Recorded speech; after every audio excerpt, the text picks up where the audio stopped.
allons commencer par faire un petit rappel de MMC.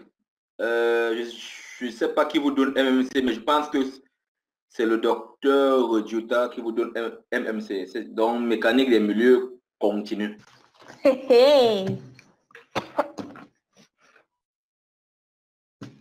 C'est le docteur qui vous donne MMC. Oui, monsieur. D'accord, ok. Bon, nous allons d'abord faire un petit rappel sur le cours de MMC. Ok. D'abord, vous parlez généralement qu'est-ce qui nous attend dans ce chapitre avant de commencer à parcourir le chapitre. Bon, je cherche une page vierge là pour essayer de faire un petit dessin. Bon, vous persévérer dans la vie,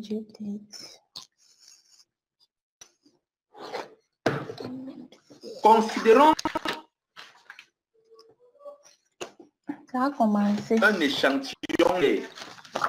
Ok. Considérons un échantillon de terre. Je dessine un échantillon de terre. Ça, c'est la surface libre. Ça, c'est la surface du sol que je fais là. Okay. Je dessine la surface du sol. Et je considère dans le sol un point M. Ce point M, je le note point M. Ok. Je cote de là à ici.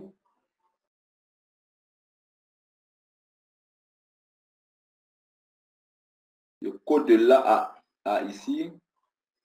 Je cote ça un certain Z.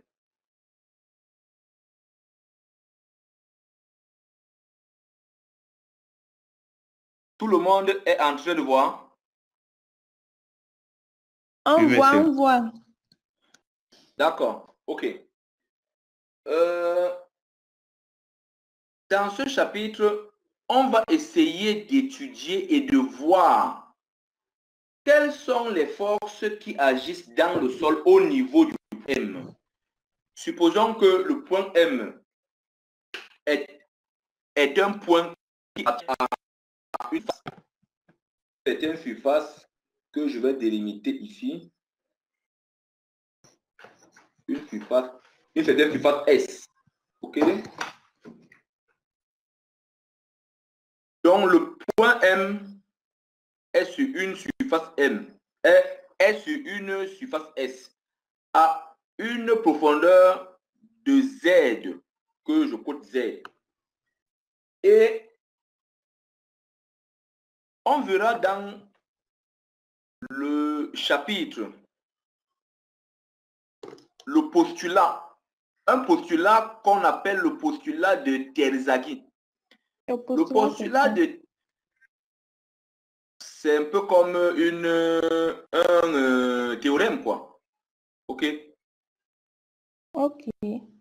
Lors en terminale, on avait des théorèmes, non? Ok, donc, dans ce cas-là, c'est la prenez le postulat comme un théorème. Hein? Ok?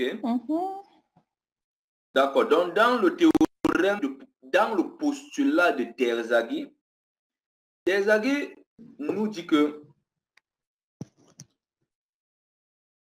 lorsque on a un point M dans le sol, ici, les contraintes sont naturelles. Ça veut dire quoi? Ça veut dire que sur le point M n'est rien d'autre que le poids des couches qui sont au-dessus du point M. Donc, le poids de ces couches-ci. C'est pour ça que... S'il vous plaît, qu'est-ce que... Ah, oui, que... Monsieur, j'ai une question. Oui. Vous avez dit quoi? Qu'est-ce qui est le poids des couches ou... Je n'ai pas bien compris. Je ne vous suis pas bien que... Ce que vous venez de dire, vous avez dit qu'on considère que le poids des couches a fait quoi? Pardon, je n'ai pas bien compris. Justement que dans ce cas, ok, nous sommes en train de voir les contraintes naturelles du sol au point M. Ok. Ok. Et ces contraintes, oui. Non?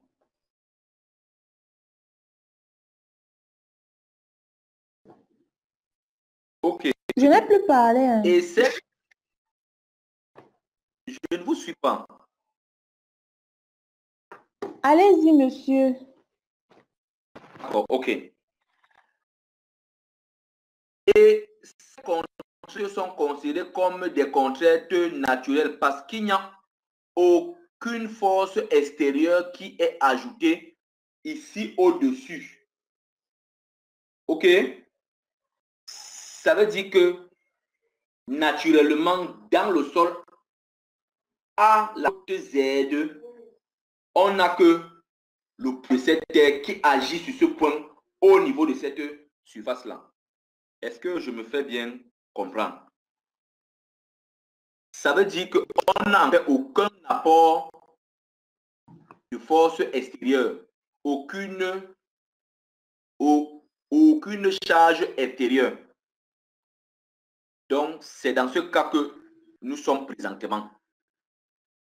Alors, le phénomène, le postulat de Terzaghi, puisque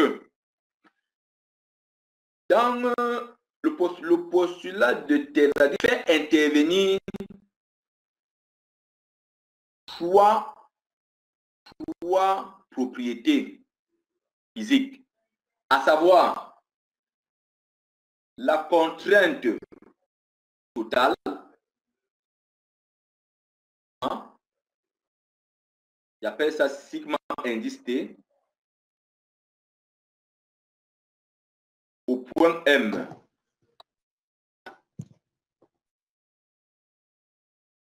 La contrainte effective, ok, sigma prime au point M. Et la pression interstitielle, U, notez U. Ok, toujours au point M. Ok. Terzaghi nous dit lorsque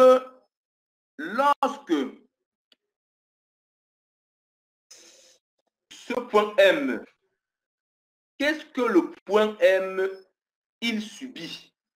Il subit le poids de toutes les masses qui sont au-dessus de ce point-là. Et qu'est-ce qui encaisse? C'est les grains. C'est les grains du sol qui encaissent. Mais entre-temps, on peut avoir affaire à de l'eau. Dans ce cas, il fait intervenir la pression interstitielle. Et lui, il considère que ce qu'il faut vraiment considérer, c'est la contrainte effective. Monsieur, Oui. Ah, je ne comprends plus. Quand ce sont les grains du sol qui encaissent la charge au point M là, vous dites qu'on utilise quoi? La pression interstitielle, c'est ça? Je suis en train de dire ceci. OK. Voici les trois éléments que Terzaghi nous fait comprendre que la contrainte totale au niveau du point M est égale, OK, Oui, monsieur. à la contrainte effective, pour lui, la contrainte effective est la contrainte au niveau des grains, plus donc au niveau du squelette, sans eau, sans eau. Mais c'est ça Plus, qu'il faut que... Monsieur, allez oui, alors doucement pour qu'on note alors, non. pardon. Si vous pouviez aller un peu doucement en expliquant la formule pour qu'on note, non. Je suis en train d'écrire, hein. Vous ne voyez pas ça? Je vois, c'est seulement qu'au niveau de l'explication, vous partez un peu vite. OK, d'accord. Bon.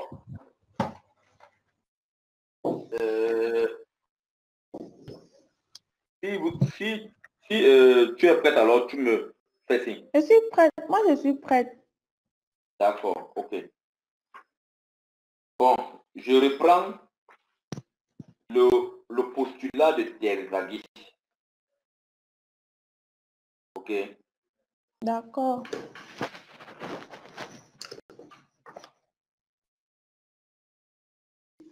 Terzaghi nous fait comprendre que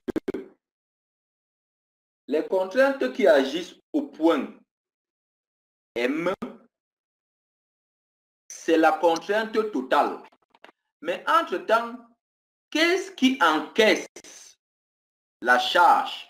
Qu'est-ce qui encaisse la charge dans un sol? C'est les grains solides, c'est la cohésion des grains.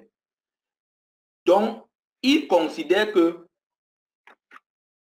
la contrainte à considérer, c'est la contrainte effective, sigma prime. Mais étant donné qu'il y a des sols saturés en eau, il fait intervenir la pression interstitielle U qui s'applique au niveau de la surface de l'eau. Donc, au contact de la surface de l'eau et des grains. Vous me comprenez bien. C'est pour cela que il dit la contrainte totale sigma T au niveau du point M est égale à la contrainte effective sigma prime plus la contrainte la pression interstitielle. Voilà une. OK. Voilà le postulat de Terzaghi. Aussi simplifié que j'ai pu, que je peux vous expliquer. Maintenant, ça ne suffit pas. OK. À quoi est égale la pression interstitielle? J'ai dit qu'on ne parle que de pression interstitielle lorsqu'il y a de l'eau, n'est-ce pas? Oui, monsieur. Oui, ça veut dire que comme une pression, ça veut dire que la pression interstitielle est égale à gamma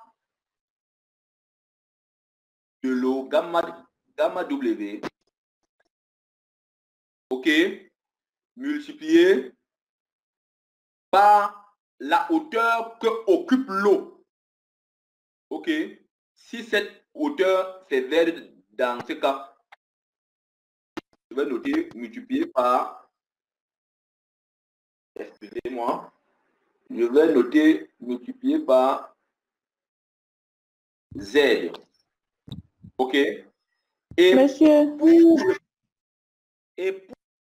représenter l'eau, on fait cette insigne ici que je suis en train de faire sur le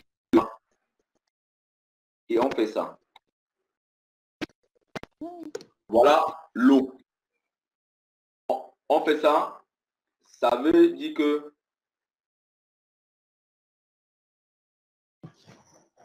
OK.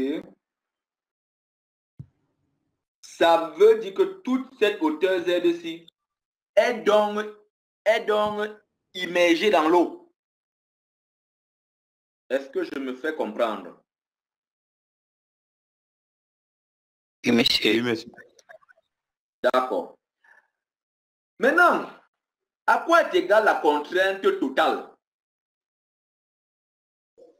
La contrainte totale, elle est égale à quoi?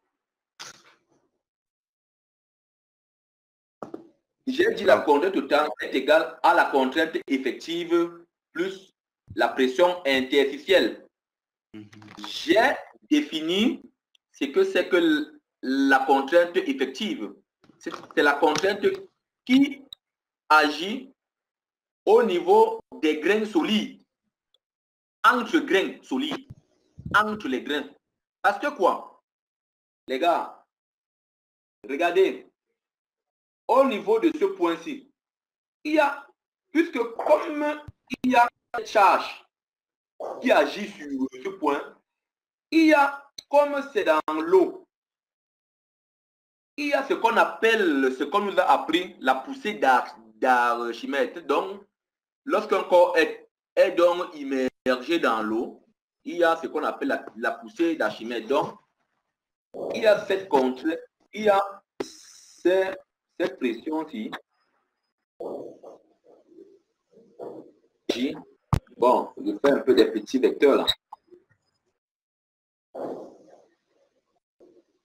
Donc, il y a cette pression-là de l'eau au niveau des contacts des grains solides de cette charge qui est au-dessus. Je me fais bien comprendre.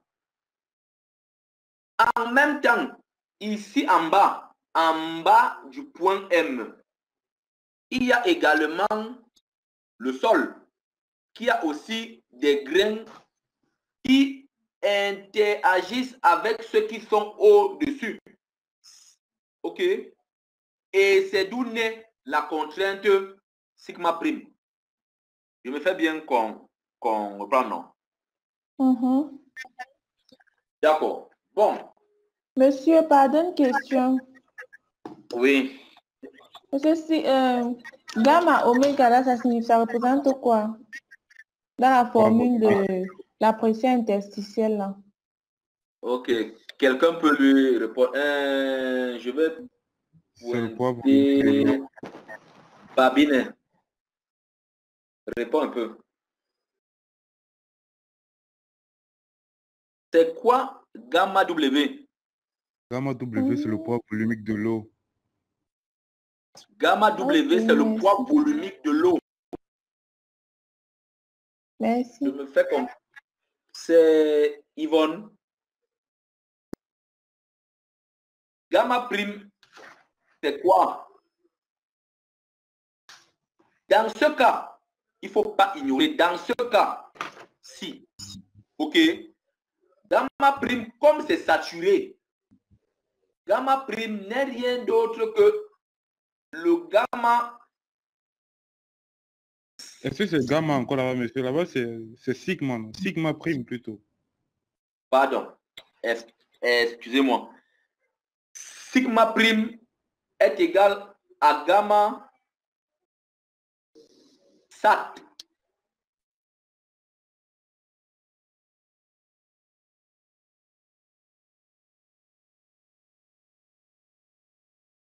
Gamma sat multiplié par la hauteur que occupe l'eau.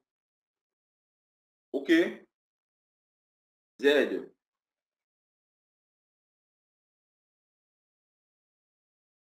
Je me fais comprendre. Oui. Voilà. Oui, monsieur. D'accord, d'accord.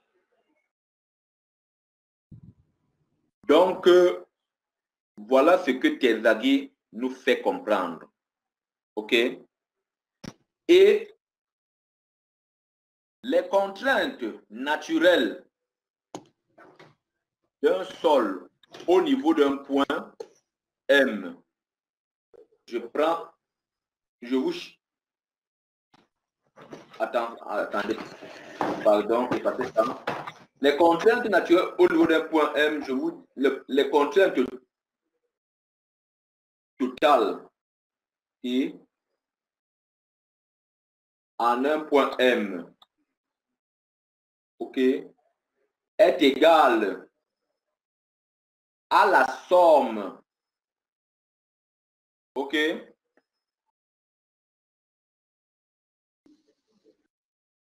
à la somme des gamma I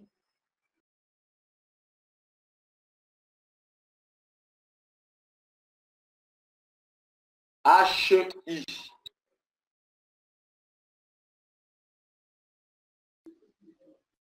OK? Est-ce que je me fais comprendre? Oui, oui, oui. D'accord.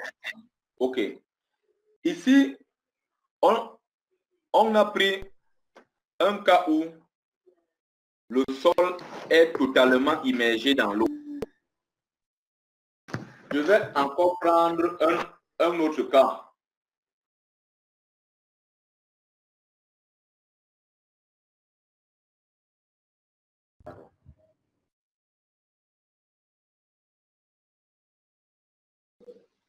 Je vais prendre un autre cas.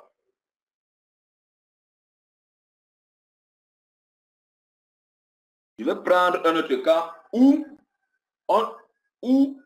est-ce qu'il n'y a pas de l'eau? Voici la surface du sol. Voici notre point M.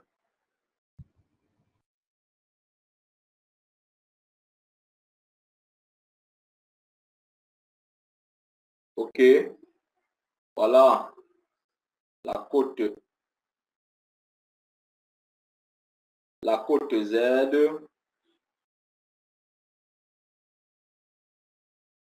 OK. Et je dis qu'il n'y a pas de l'eau. Je dis qu'il n'y a pas d'eau. Ça, c'est la surface du sol. OK. À quoi est égale la contrainte totale au niveau du point M? Ça va être gamma S multiplié par la hauteur, non? Pardon? Ça va être gamma S multiplié par la hauteur Z, non? Gamma quoi? Gamma S. C'est gamma sat fois Z. Non, ça ne peut pas être gamma sat. Moi, il dit gamma S. Gamma S, j'ai parlé ici de gamma D. Gamma D, oui, comme étant le poids volumique du sol sec. Comme étant le poids volumique sec. Oui, le poids volumique du sol Ça sec, veut dire oui. que c'est ici, la contrainte va être gamma D D fois Z. multiplié par Z. À quoi va être égale la contrainte effective?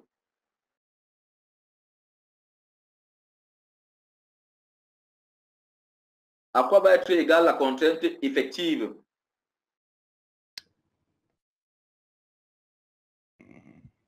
La contrainte était... La contrainte va être gamma D D fois Z. multiplié par Z. À quoi va être égale la contrainte effective?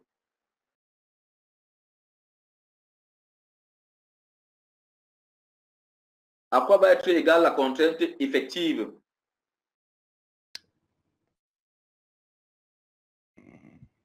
La contrainte était ici maintenant, je crois qu'on va utiliser gamma S. Monsieur. Ici maintenant, je pense qu'on va utiliser gamma S, monsieur. Monsieur. La contrainte effective sera gamma D fois Z. Que?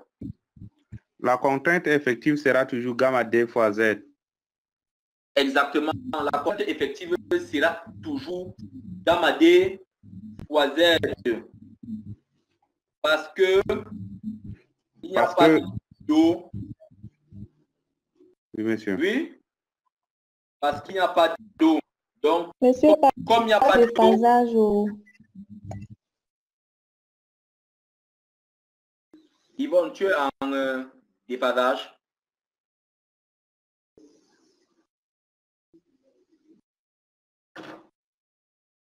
Yvonne. Est-ce que c'est la connexion? Tu me suis? Oui, je vous suis. Est-ce que Allô? c'est la connexion? D'accord, bon. C'est bon jusque-là.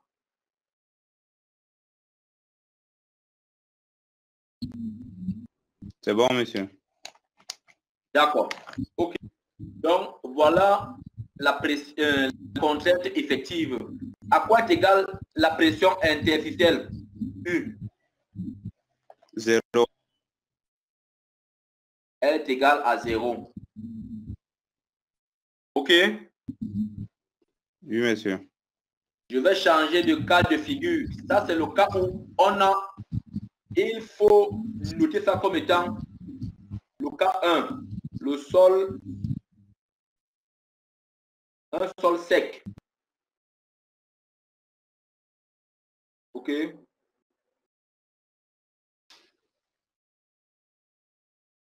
Ça, là, c'est le sol sec. Bon, j'efface encore tout. Je vais prendre le cas d'un sol. Je vais vous donner un deuxième cas.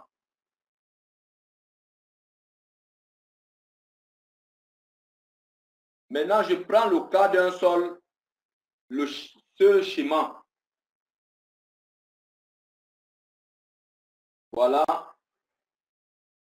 le sol, la plupart du sol.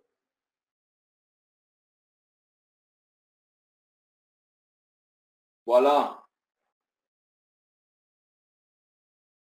le point M.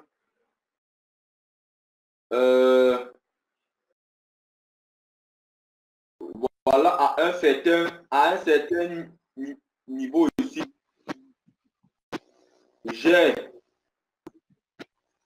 Je complique un peu, hein, les gars. J'ai de l'eau à un certain niveau ici.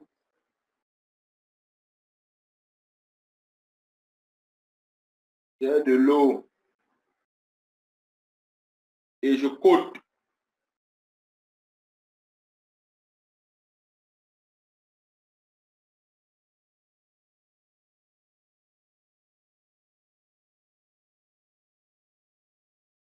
OK.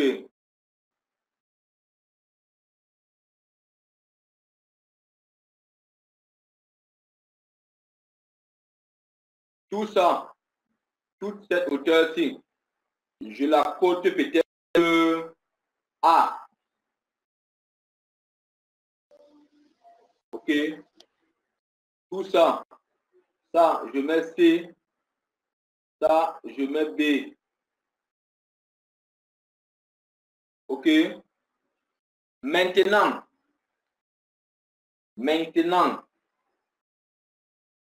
à quoi est égale la contrainte totale T au point M?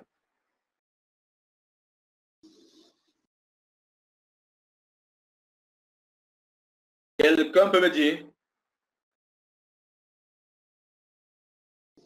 D'abord, ici à ce niveau, au niveau de C, quel est le gamma qui intervient? Gamma D. Pardon?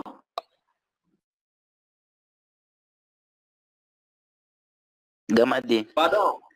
Non, ça ne peut pas être gamma D. Parce que gamma D, c'est pour un sol sec. OK? En haut, il n'y a pas l'eau, non? Oui, en haut,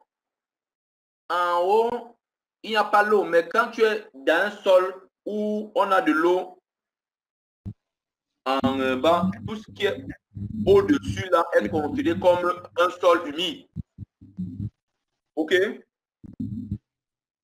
Parce que quoi?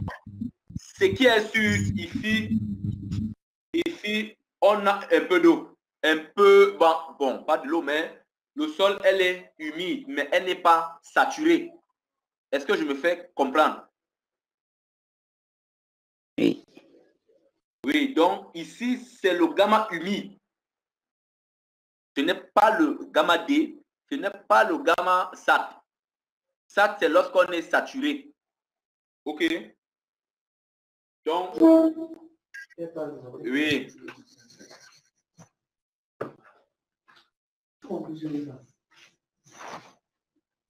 OK, donc, ici, au niveau de B, de cette côte B, quel est le gamma qu'on doit utiliser? Gamma S. Hein? Gamma SAT, non? Oui. Gamma SAT, non? Oui. OK. Donc, on a donc dit que la contrainte au niveau du point M n'est rien d'autre que la somme des poids volumiques des différents sols qu'on traverse jusqu'au point M, qui agissent sur le point M. Ça veut dire quoi? Ça veut dire que la contrainte totale au niveau du point M est égale à gamma humide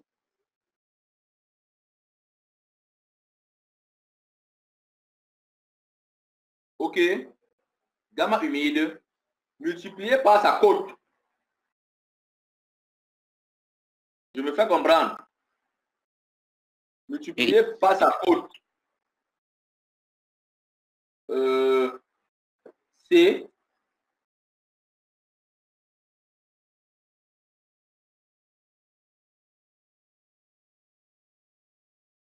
multiplié par sa côte plus ici gamma SAT Plus B. Ah, plus gamma.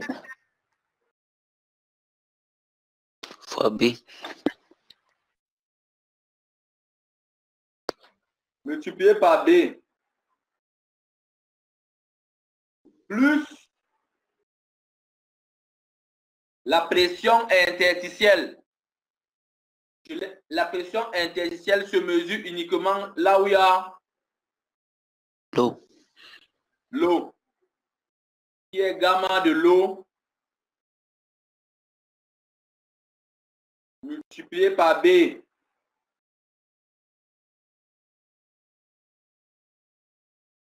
Est-ce que tout le monde a vu ça?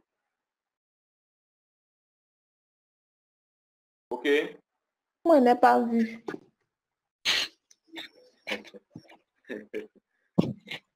OK. Tu n'as pas vu où?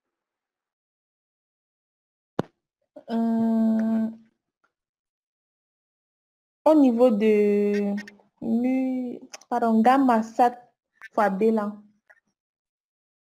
Gamma SAT.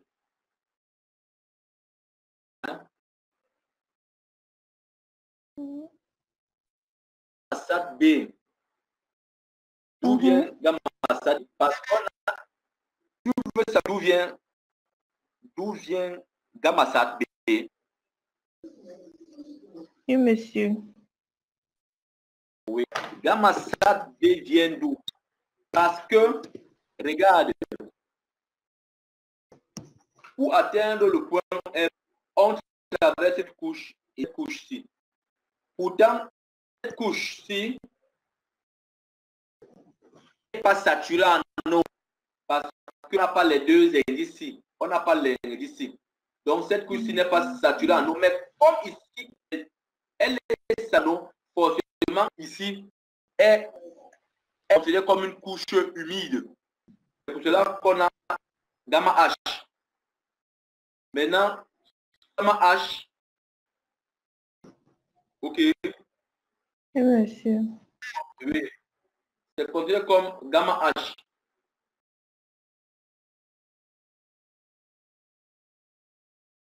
Multiplié par C. Cette couche-ci. La hauteur. Maintenant, cette deuxième couche aussi, mais celle-ci, elle est saturée en eau. J'ai dit partout où on est saturé en eau, Partout où on est saturé en eau, on utilise gamma sat. Tu comprends? Oui, monsieur. Oui. Donc, gamma sat ici, multiplié par B. Or, comme il y a de l'eau entre jusqu'au point M, il faut considérer la pression interstitielle. Donc, la pression que l'eau agit sur les grains solides, ce n'est qu'à cette couche-ci. C'est pour cela qu'on prend gamma de l'eau multiplié par B. Parce que B, ce n'est que B qui occupe cette couche-ci. Est-ce que je me fais comprendre là? La place est un peu floue, hein, monsieur. Pardon, reprenez encore. C'est parce qu'il y a quoi qu'on utilise ça? Je dis que comme là où tu vois le crayon bouger est occupé par l'eau, on considère gamma sat. Partout où on est saturé en eau, tu vas toujours prendre le gamma sat. Oui, j'ai compris ça. D'accord. Maintenant, comme c'est sur cette côte que l'eau agit sur les grains solides, sur la surface des grains solides, on prend cette côte B, on multiplie par B. Parce qu'on avait dit que la contrainte totale est égale à la somme des contraintes des gamma fois les différentes côtes plus la pression interstitielle. Au cas où il n'y a pas l'eau, il n'y a pas de pression interstitielle. OK? D'accord. Maintenant, à quoi est égale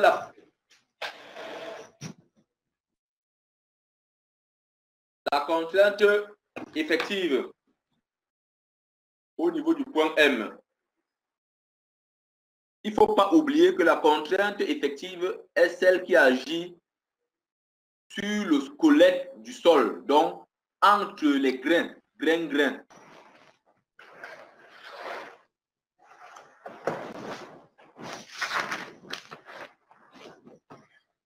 Elle est égale à quoi?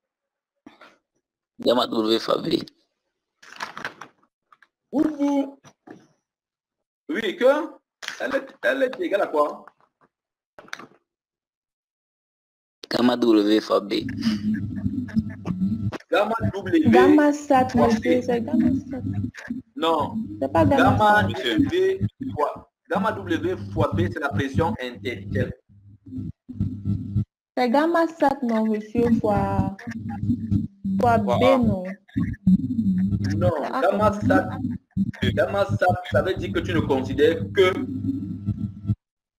la place. Ça veut dire que tu ne considères que ça.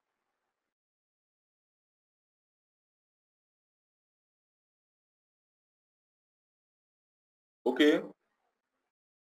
Je vous avais parlé la dernière fois d'une propriété physique, si quelqu'un se rappelle. Gamma prime. Quelqu'un se rappelle?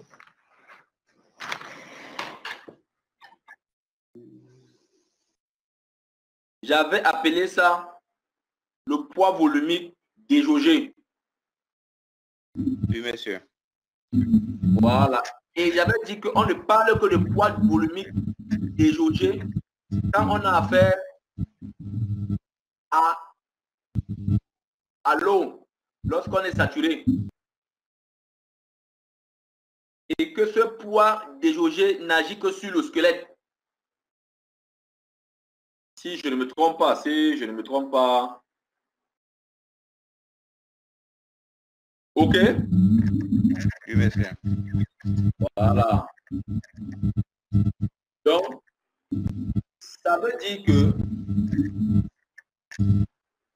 sur tout cet espace-ci, on a le gamma, on a ce gamma et ce gamma multiplié par ça. OK?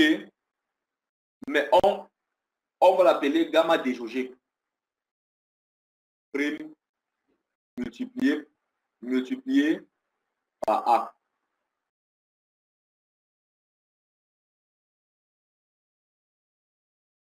OK. Le gamma déjaugé n'est rien d'autre que le gamma 4 Gamma ça moins gamma W oméga. moins Gamma oméga. Moins Gamma gamma de l'eau. oméga. Moins gamma de l'eau.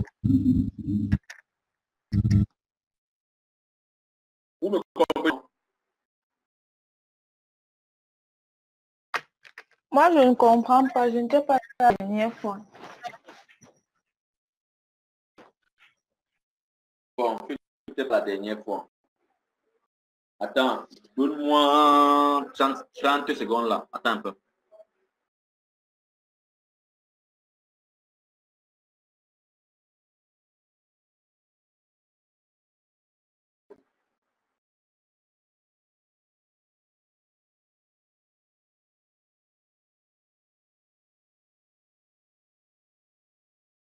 OK. Je vais faire un petit rappel sur le gamma déjaugé. Parce que là, on n'avait pas parlé de ça. Bien. J'avais dit que le gamma déjaugé ou encore densité déjaugée d'un sol, on parle de ce gamma lorsque ce sol est saturé. Dans le cas contraire, ça n'a pas de sens. OK. Et le gamma déjaugé est comme les camarades l'ont dit, gamma sat moins gamma de l'eau.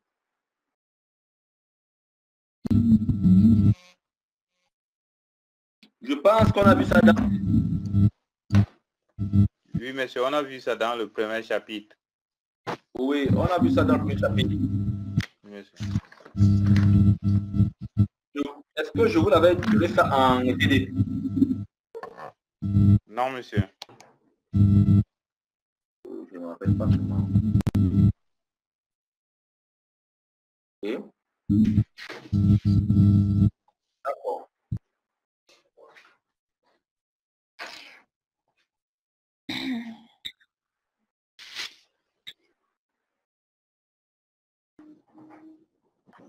Donc, c'est ça pour l'instant. Ça va, Yvonne? Ou bien ce n'est pas tout clair? Monsieur, Ou j'ai alors quand tu vas compris. lire J'ai le compris premier que... Oui, que? J'ai quand même compris. Quand je vais lire, ça va entrer. D'accord. On va revenir là-dessus après. OK. Ça veut donc dire que la pression interstitielle est donc égale à quoi? Gamma de l'eau fois B. Comme on l'a dit. Voilà la pression interstitielle. OK. Mais si vous voulez, parce que il faut savoir que normalement, gamma, la contrainte effective est égale à la contrainte totale, OK, moins la pression interstitielle. C'est aussi la vérité, non? Oui, monsieur. Hein? Oui, c'est la vérité. D'accord, OK. Donc, en fait, en gros, c'est ça le chapitre en gros. Donc, on va beaucoup parler des tenseurs, des rappels des MMC, mais au finish, il faut pouvoir calculer la contrainte de cette façon-ci. Donc, j'ai juste simplifié le cours pour que chacun comprenne où on va. Et là, j'ai pris rien que le cas où c'est le poids naturel des couches qu'on traverse qui agit sur le point M. Et c'est sur un plan horizontal. Je me fais comprendre. Oui, monsieur. Parce qu'il y a également ça.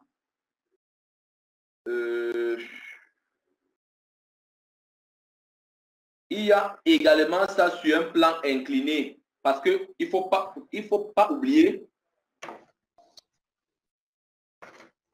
OK. Qu'on peut avoir le point M quelque part ici. Et que ici, c'est la Terre. Donc, on est sur un plan incliné. Est-ce que je me fais comprendre? Oui, monsieur. Si on a bêta, ça commence à se compliquer un tout petit peu. OK? On calcule la tangente. Ici, il y a les efforts tangentiels et normal. OK? Et je code ça peut-être la côte Z. Il faut me prendre le schéma là. J'appelle ça la côte Z. OK? Et ça, c'est une surface S.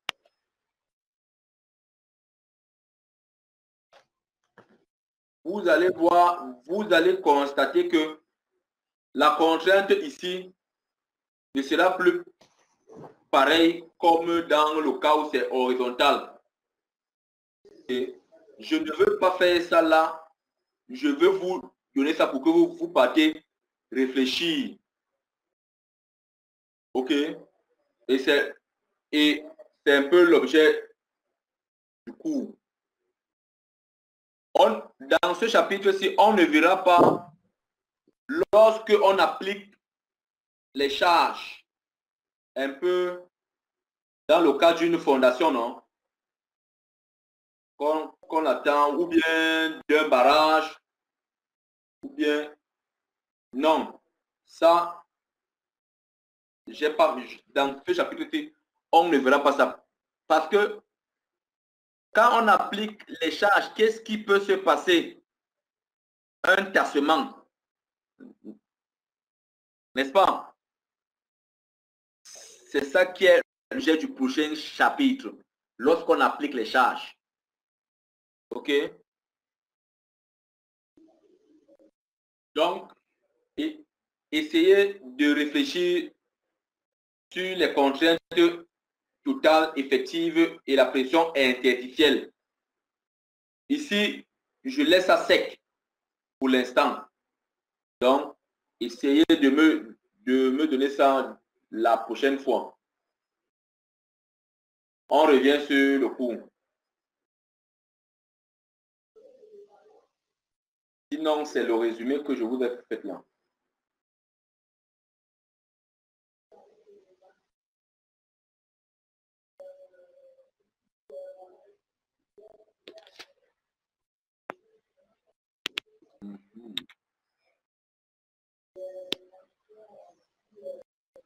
Bon, je ne vais pas m'attarder sur les rappels de MMC. Chacun va lire ça, comprendre ce qu'il est question.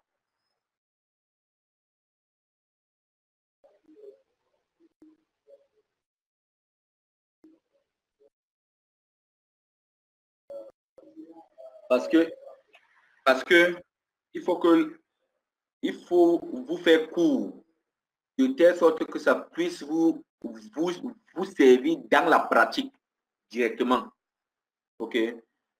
Les cours de MMC, les cours de RDM, tous ces cours-là, c'est les fondamentaux pour ce genre de cours.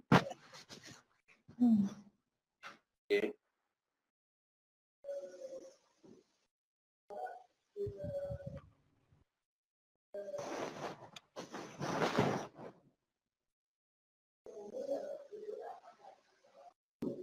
Je suis en retard. Oh.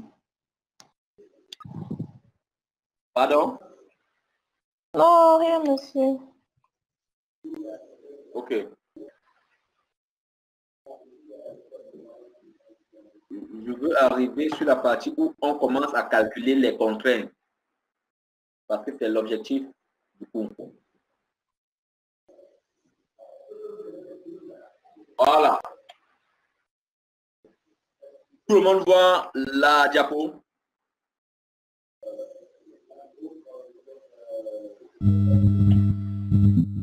Okay.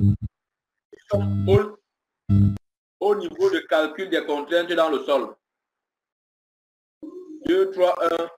Sol infini pesant à surface horizontale, comme j'ai dit tout à l'heure. Voilà, voici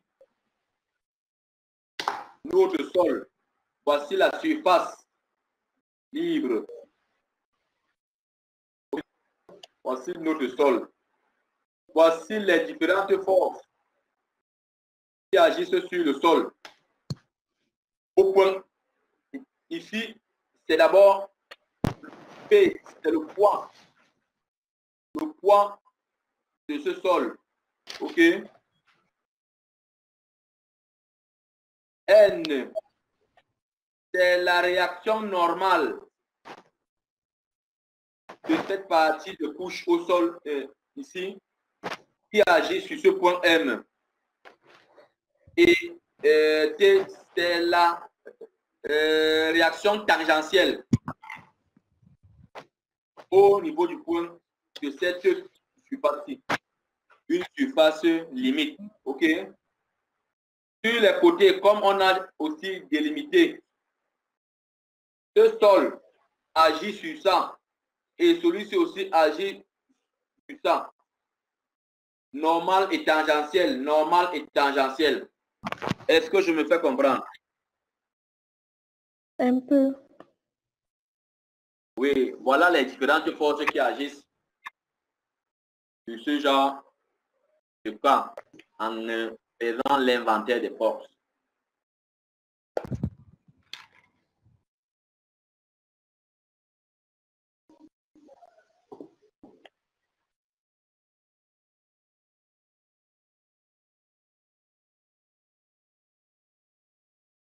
OK, on continue sur l'autre diapositive.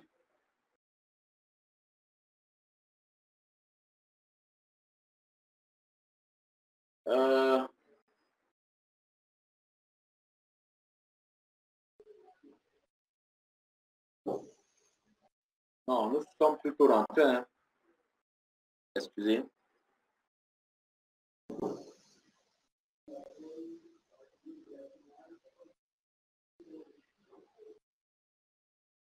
Donc,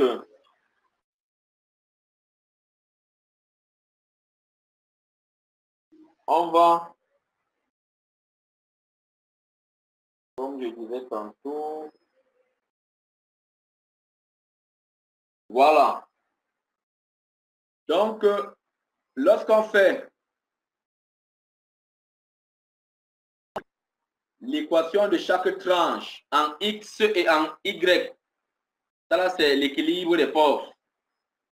En X, on a Fg plus T moins Fd qui est égal à 0. Sur l'axe Z, N plus Vg plus Vd moins P est égal à 0. OK? Si dl tend vers 0, alors Vg est égal à moins Vd parce que P et N vont s'annuler. OK? Et T également. Et on a ainsi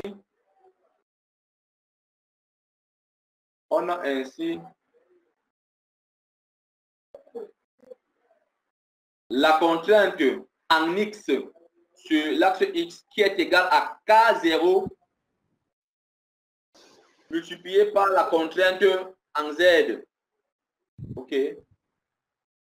K0 est le coefficient de poussée de terre au repos.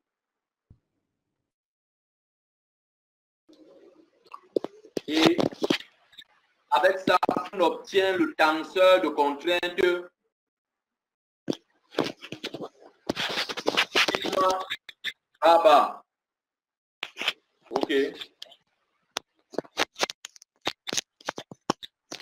Ok. C'est pour cela que j'ai d'abord voulu commencer par vous simplifier la chose pour que vous voyez où on va et ce qu'on cherche et la finalité. Parce que quand je vais beaucoup mettre, quand vous allez commencer à lire les tenseurs avec toutes les équations qu'il y a, ça risque de vous fatiguer avant même de comprendre c'est même quoi les contraintes dans le sol. Je sais de quoi je parle. OK? Bon, maintenant, on a vu pour la surface horizontale. Maintenant, surface non horizontale, c'est que je vous ai donné tout à l'heure. C'est ça ici. L'angle B. OK? Les mêmes forces agissent sur notre masse de terre. Mais le poids P n'est rien d'autre que la résultante tangentielle et normale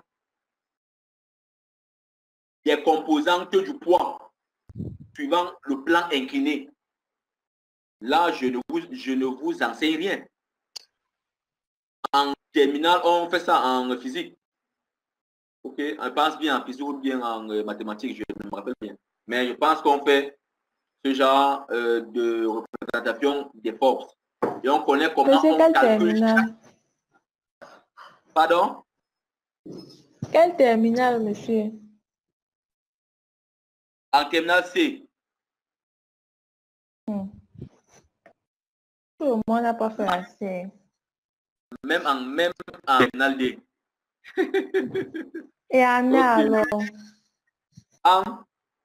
Tu fais quoi ici? Anna, Si tu n'as rien à faire ici. Et je sais que Monsieur. tu n'as pas fait A. Donc, parce que on ne peut pas te prendre ici en A. Donc, voilà les forces. Donc, vous voyez, quand on fait les forces, les gars, regardez, pour l'exercice que je vous ai donné là. Quand on fera l'équilibre des forces, OK, voilà X, n'est-ce pas? Ça veut dire FD, FG, plus FD. OK. Maintenant, le poids, on va l'envoyer ici. On trouve l'angle. Je ne dis pas comment. Chacun va se battre. En Y, on a plus 1. Et il ne faut pas oublier que sur cette axe-ci, le P qui va se retrouver sur cette composante, elle est négative. Je ne vous enseigne rien. Ici, sur cette axe-ci, on a plus N.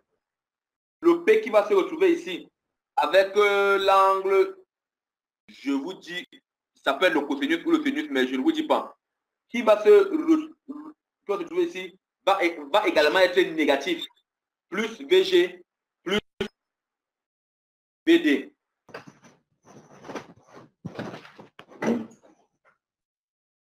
Ça va, Yvonne? je sais, ça va. Ok, d'accord. Donc, voici ce que je vous disais. FG plus P sinus moins P sinus B, BG, chacun va chercher à comprendre ça. Ça, ce n'est pas possible. Or, P est égal. Qui comprend ça?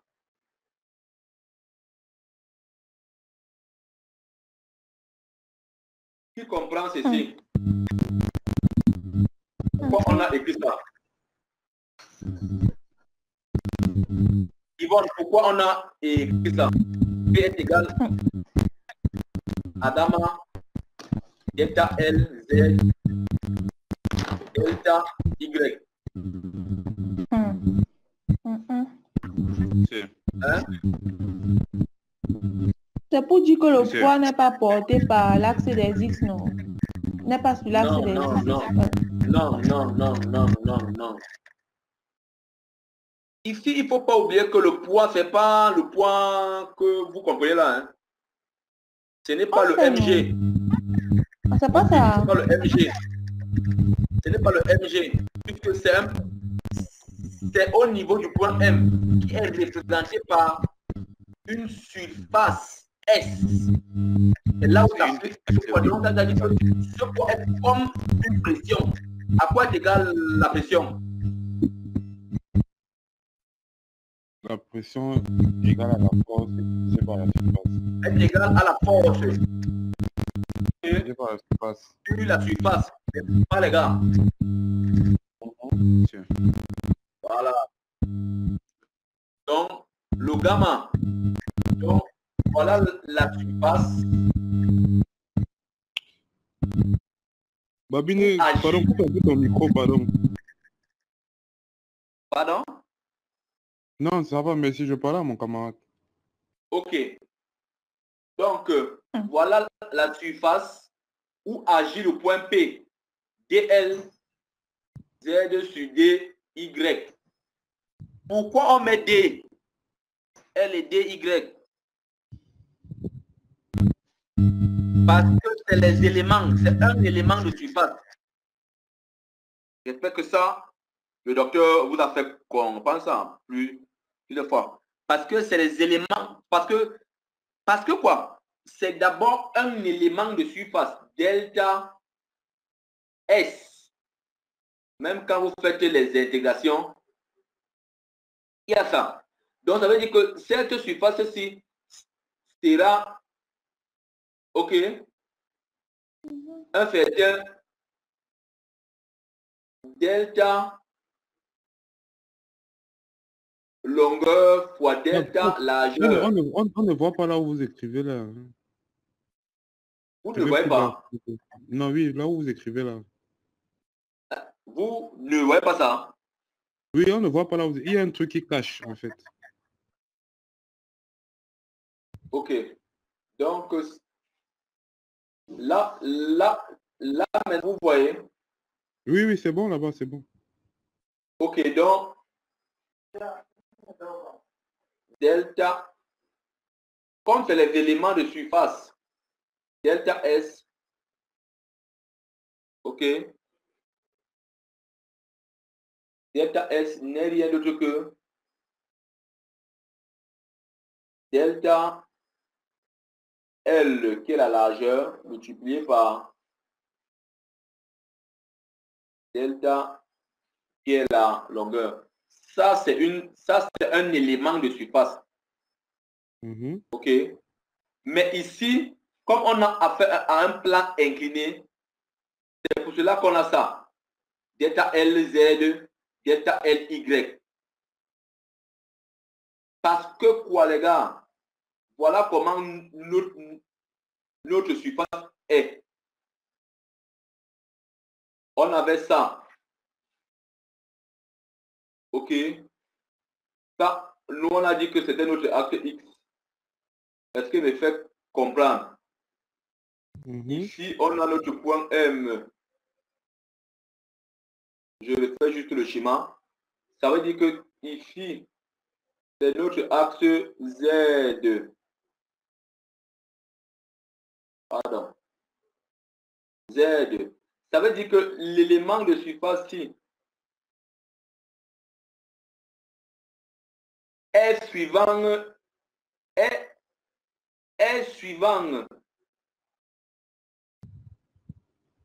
Z, OK, et suivant Y. Vous comprenez? Oui, oui, oui. D'accord. Ok, donc la suite de cette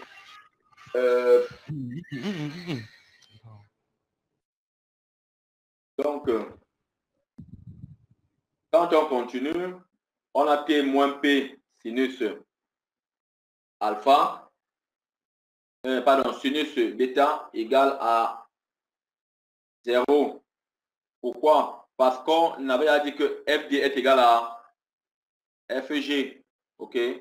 Ça est parti, ça est parti. OK? Ce qui implique que on a ça moins ceci. Ça là c'est quoi? C'est la composante tangentielle. OK? De T. OK? C'est la composante tangentielle de T. Parce que T est suivant l'axe T est orienté suivant l'axe Y. Comme c'est orienté suivant l'axe Y, ça veut dire qu'il est sur la surface XZ. OK? DX, DY. Et ça là, c'est le P. Le P sinus. Alors, on a et on tire. Et vous allez constater tout le reste viendra tout seul. OK. Et on a la contrainte Z est égale à gamma H cosinus carré bêta. Chacun aura le temps de revoir ça. Mais ici, prof, ici, ce qu'on doit retenir, ce sont les formules des contraintes, non? Le développement, c'est pas trop... Est-ce que c'est important de retenir? Pardon? Est-ce que c'est important de retenir le développement là? Si on retient déjà les formules... Non, ce n'est pas important de les retenir, mais c'est important et capital de comprendre comment on a fait pour obtenir ça. OK. Vous me comprenez, non? Oui, oui, on vous comprend, on vous comprend.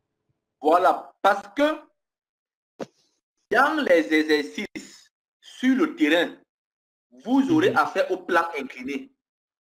Alors, quand tu as un plan incliné qui a de l'eau à un certain niveau, vous voyez comment les choses doivent intervenir, comme on vient de voir. Donc, si vous comprenez comment on détermine la contrainte totale sur un plan incliné, vous n'êtes pas obligé de retenir une formule pareille. Ça là, c'est pour un cas précis. Ici, il n'y a pas d'eau. Est-ce que je me fais comprendre? D'accord. Voilà. Donc, il ne faut pas mélanger.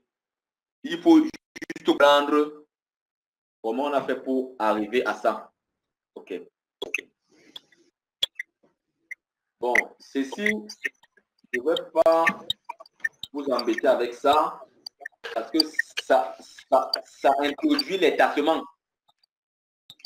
On verra ça plus loin. Cas des charges réparties. Donc, on commence à appliquer des charges. OK? Des charges ponctuelles, des charges régies. Non. Je veux plutôt qu'on parle du postulat de Terzaghi.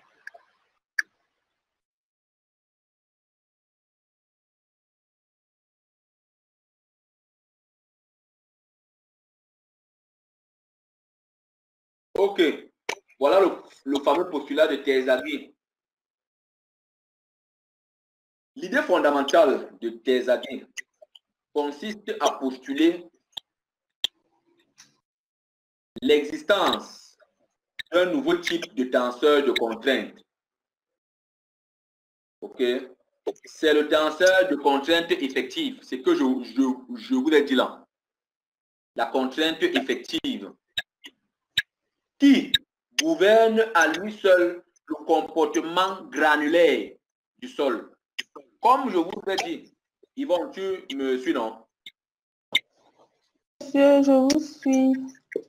D'accord. Comme je vous ai dit, voilà, comme je vous ai dit, la contrainte effective, Terzaghi a compris dans ses essais que c'est plutôt les grains solides qui subissent les différentes charges. Alors, la contrainte qu'il faut considérer, c'est la contrainte effective que lui a appelée la contrainte qui n'est que là pour le squelette des grains solides. Ici, on dit qui gouverne à lui seul le comportement granulaire du sol. Si nous appelons le couple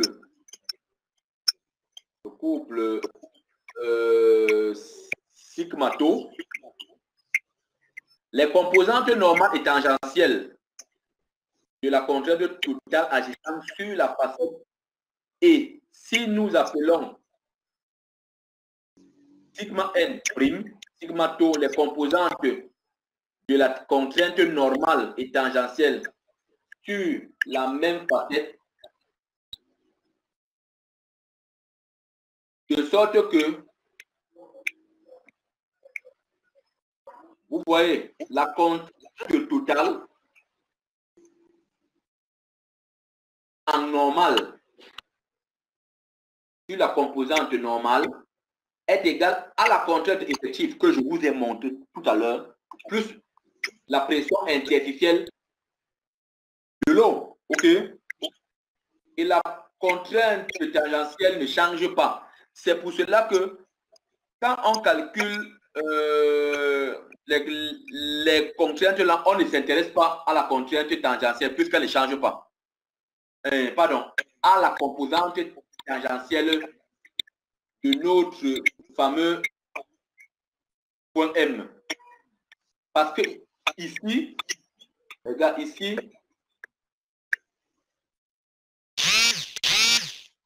c'est les composantes d'un certain point M. Donc, on a la normale et la tangentielle. Est-ce que je me fais comprendre? Oui, monsieur, on comprend. Voilà.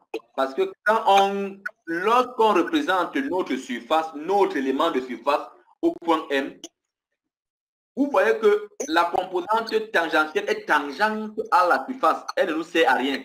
Ça ne change pas. Par contre, que la composante normale, c'est ça que je vous ai montré en début. OK? C'est ça que j'ai appelé contrainte totale. OK.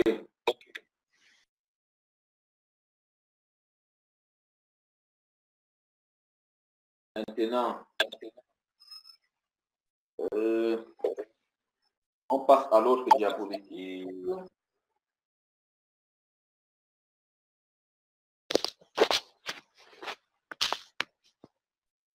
Aïe, aïe, aïe. Voilà, le calcul des tassements. Ça, je ne veux pas aborder ça parce que c'est un autre chapitre. C'est un autre chapitre. Il faut d'abord, comme ce que je vous ai donné là. Est-ce que vous me comprenez? Oui. D'accord. Donc, pour cela, je ne sais pas si en fin de chapitre, j'ai mis les exercices. Je ne sais pas si j'ai mis les exercices en fin de chapitre.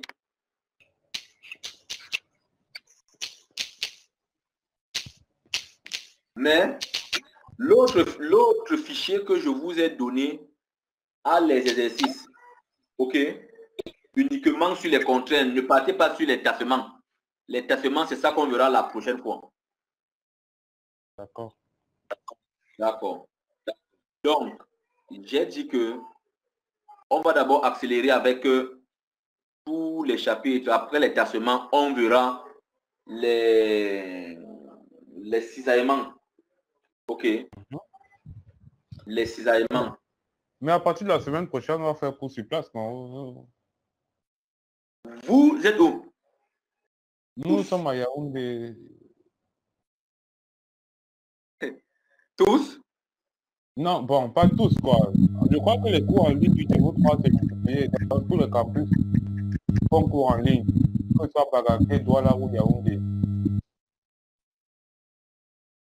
Bon, essayez de leur mettre le problème, hein, parce que effectivement, moi, si j'ai tardé comme ça, c'est parce que je ne voulais pas faire ce cours en ligne. C'est un cours qui demande un grand bagage.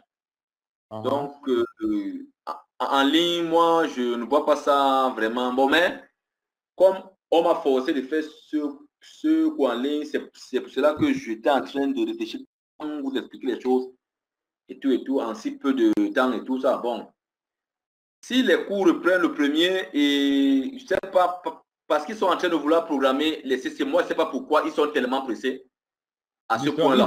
Ils ont même déjà programmé les CC. Les CC, c'est le 15 juin. Ils ont même déjà programmé. Voilà, donc ils sont tellement pressés jusqu'à ce point-là. Donc moi, je voulais faire mes cours en live. Mais bon, parce que moi-même, quand j'étais étudiant, ces cours en live d'abord n'étaient pas faciles. Combien de fois quand on est en ligne. Effectivement. Donc, et vous, donc, vous êtes où? Bon, actuellement, je suis à Douala, mais je suis souvent à Yaoundé. Tout le temps, mais je suis à Douala actuellement. Souvent, ça devient compliqué. Donc, peut-être ce qu'on va faire, c'est que ceux qui sont à Douala, on se rassemble rapidement, on pousse ce qu'on peut pousser, parce qu'après le premier, j'irai à Yaoundé. D'accord, c'est que c'est mieux. Ça faut vous arranger avec les différents coordinateurs alors. Parce que nous, le coordinateur qu'on a à Yaoundé, c'est pas le même coordinateur que eux, ils sont à Douala. Ouais, un peu. Chaque campus a son coordinateur. Mais on va faire un mot de votre coordinateur quand même, celui de Yaoundé. Comme ça, si vous êtes là, sur Yaoundé, je ne sais pas, peut-être en une semaine, on peut vous programmer, on fait cours peut-être toute la semaine là. Si, bon, tout va dépendre du nombre de temps que vous venez faire sur Yaoundé. D'accord. Attendez, écrivez-moi, écrivez-moi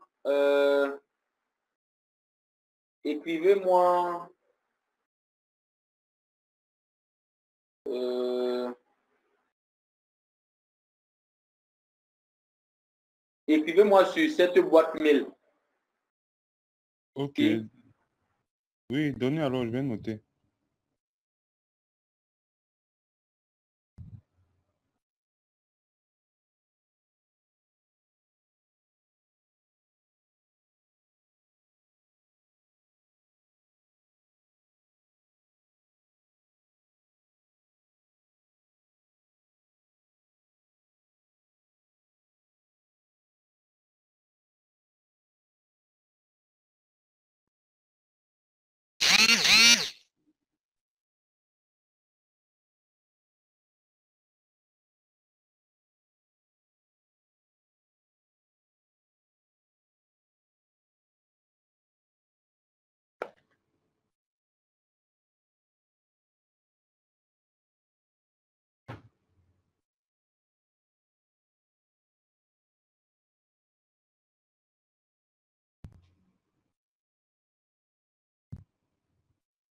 Ok.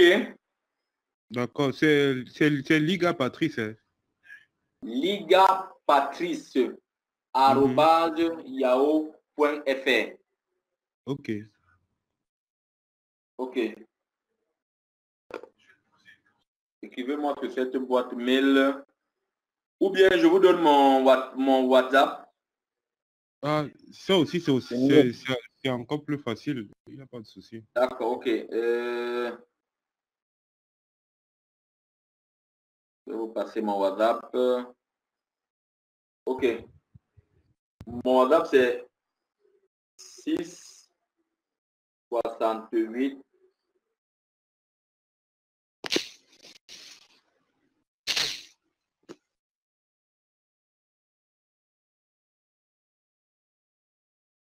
09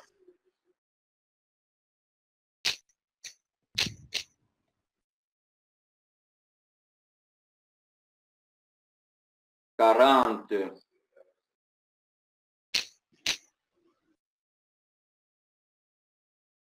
45. Ok. D'accord, prof. D'accord. À partir de WhatsApp, on va mieux caler. Ok. Ok. Bon. essayer de faire ça et on va voir ce qu'on pourra faire. Bon, mais on pourra également faire encore une autre séance au courant de la semaine prochaine. Hein? Et on fera aussi les séances. Bref, on va s'entendre. Ceux qui sont ici à Douala, on va voir comment on va faire pour la semaine prochaine et je vais comparer ça avec les gars de Yaoundé aussi l'autre semaine. Ok? D'accord, bon. Quelqu'un a une question encore là? Comment on a fait le cours sur les contraintes du sol? J'aimerais savoir si vous avez des contraintes du sol de Yaoundé. Si, j'ai quoi?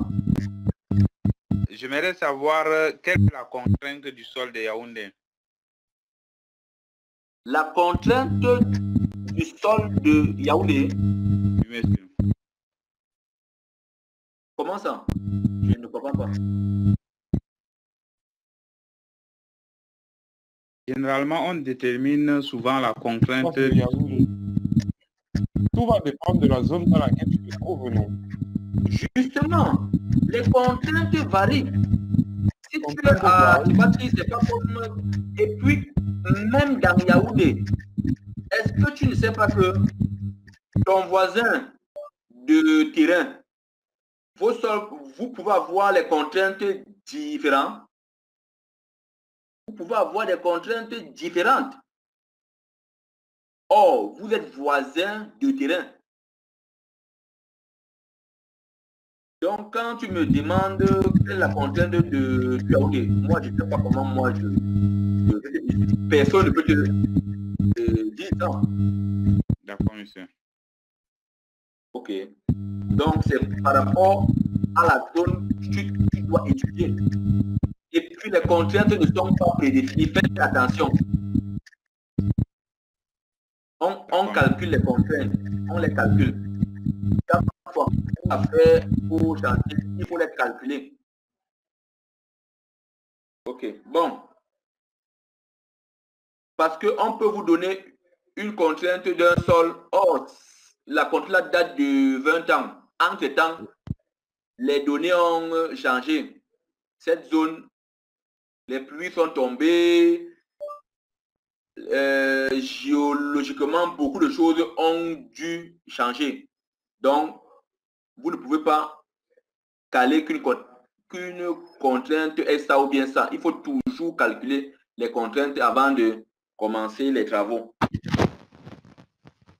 Bon, vous passez une bonne soirée. J'espère que quelqu'un n'a pas de questions.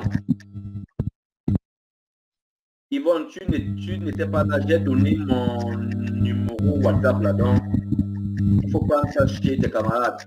Je vais faire pour la semaine prochaine à Douala et l'autre semaine qui suit à Yaoundé. Les cours en live parce que en ligne là comme ça, ce n'est pas évident. D'accord, monsieur. D'accord, bon. Vous passez une bonne soirée. Merci, monsieur. Bonne soirée. D'accord.